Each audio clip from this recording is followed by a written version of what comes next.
Bonjour, ici Roch Giguère, un jardinier passionné. Bienvenue à cette capsule passionjardin.tv. Alors aujourd'hui, avant de commencer notre capsule, je vais vous présenter ma compagne qui va être avec moi durant les prochaines chroniques et probablement peut-être plusieurs années, je ne sais pas. Mais en tout cas, nous allons essayer de vous renseigner le plus possible sur les techniques, tout ça. Alors, Véronique Lajoie, qui est de la relève horticole. Alors, c'est plaisant, hein, Véronique? Oui. Tu vas m'emmener des nouveautés, hein, des nouvelles tendances plus jeunes. Oui, bien, merci de m'accueillir aussi. C'est très gentil. Alors, aujourd'hui, on va parler de la pelouse. Oui. On va parler de tout le monde. Hein.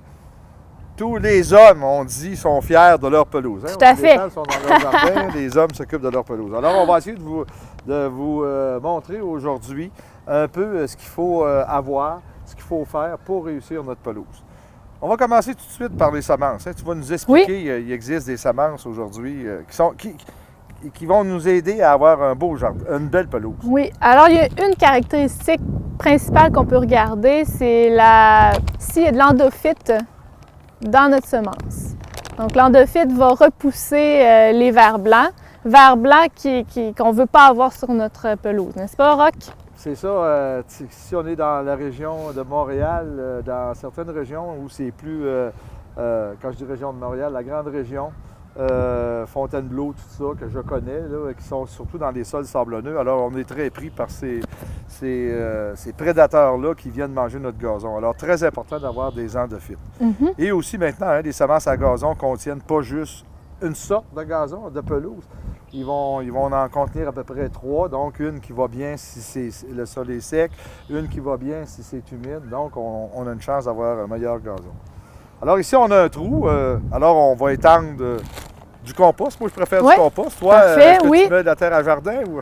Bien, on peut utiliser la terre à jardin, mais c'est sûr que le compost, ça va venir enrichir aussi notre sol en même temps, donc c'est vraiment un bon choix. C'est ça. Je vais te laisser mettre la semence à gazon. Moi, je vais m'occuper du Alors, dans les jardineries, vous pouvez avoir une semence à gazon qui va être pour le plein soleil. Aujourd'hui, on a choisi celle tout usage, donc un peu à la mi-ombre aussi. On peut y aller à la volée comme suite. On y va comme si on avait un rouleau, on tape. C'est ça. Parfait. Des mains compresseuses. Super. Et ensuite, on arrose? C'est ça. On va arroser. Parfait. Et ça va faire un sursemage. Mais là, dans le cas précis, on n'est pas un sursemage. Il fallait vraiment remplacer la pièce. Ouais. Mais si on a, mettons, des autres petits trous, bien, on peut faire ça sur notre gazon. On devrait faire ça à chaque année, refaire un petit peu de sursemage pour densifier le gazon. Parfait. Et là, on va parler des 3 traitements qu'on peut mettre pour justement avoir un beau gazon. Les traitements Fafard. C'est un traitement Fafard naturel, organique, en 3 étapes. Première étape, c'est maintenant avril-mai. Et ensuite, vous avez la deuxième étape que c'est juin. Et troisième étape, septembre. Ça, c'est une étape 3 étapes, c'est un cycle complet là, qui va nous faire qu'on va avoir un beau gazon qui va être réparé au printemps et qui va se préparer à l'hiver. Bien important. C'est ça.